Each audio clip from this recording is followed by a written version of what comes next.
एउटै हलोमा नजोत्यो परमेश्वरको आज्ञा। अर्को छ योहन्नाको पत्री पहिलो योहन्ना 2को यहाँ 15, 16, 17 यो चाहिँ आज्ञाहरू है। मैले भने मण्डलीको नियम पालन गर्नु त अर्को कुरो सजिलो छ। अब परिपक्वता हुनु त आज्ञा पालन गर्नु पर्यो। यो वचन तपाईँहरूलाई मैले आज किन दिँदैछु भने यति साह्रो भागदौडको के दिनहरू भयो। अब होइन, गर्नै पर्यो।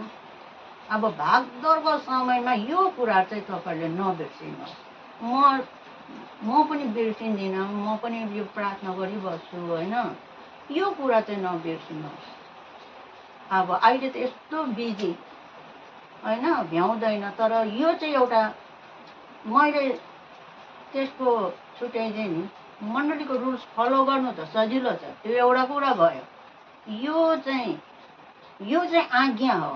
परमेश्वरको आज्ञा पालन गर्नु चाहिँ यो नबिर्सिनुपर्छ हामीले। अघि आजको वचन सुन्नुभयो होला नि। हामी साँच्चै नै अनुग्रहको समयमै लड्यौँ भने चाहिँ परीक्षाको समयमा चाहिँ के गर्ने नि। यो आजको वचनले यो बुझाउँछ है।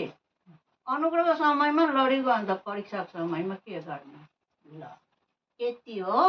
म यो नभनौँ भनेको थिएँ, फेरि यसो सम्झेँ होइन, सिकिराख्नुपर्छ भनेर।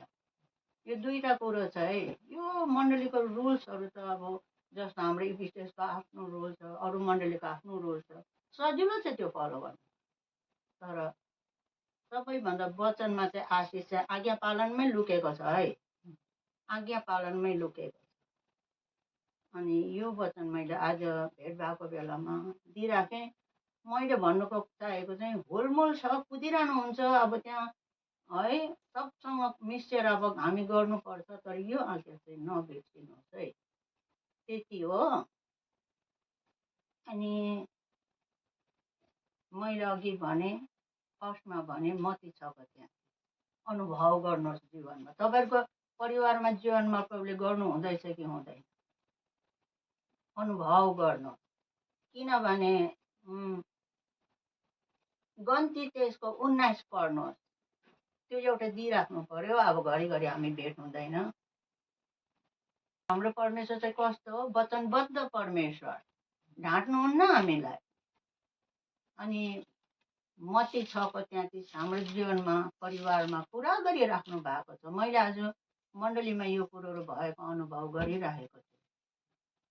किनभने यो वचन याद गर्नुहोस्, दाबी गरेर यसलाई दाबी गरेर प्रार्थना गर्ने गर्नु।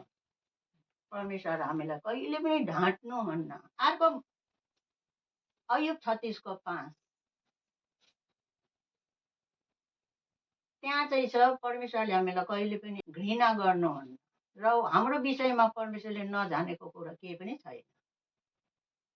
यो वचनहरूलाई है दाबी गरेर प्रार्थनामा चाहिँ वचनलाई दाबी गरेर प्रार्थना गर्ने गर्नु। उहाँले कसैलाई घृणा गर्नुहुन्न, हाम्रो विषयमा नजानेको कुरा केही पनि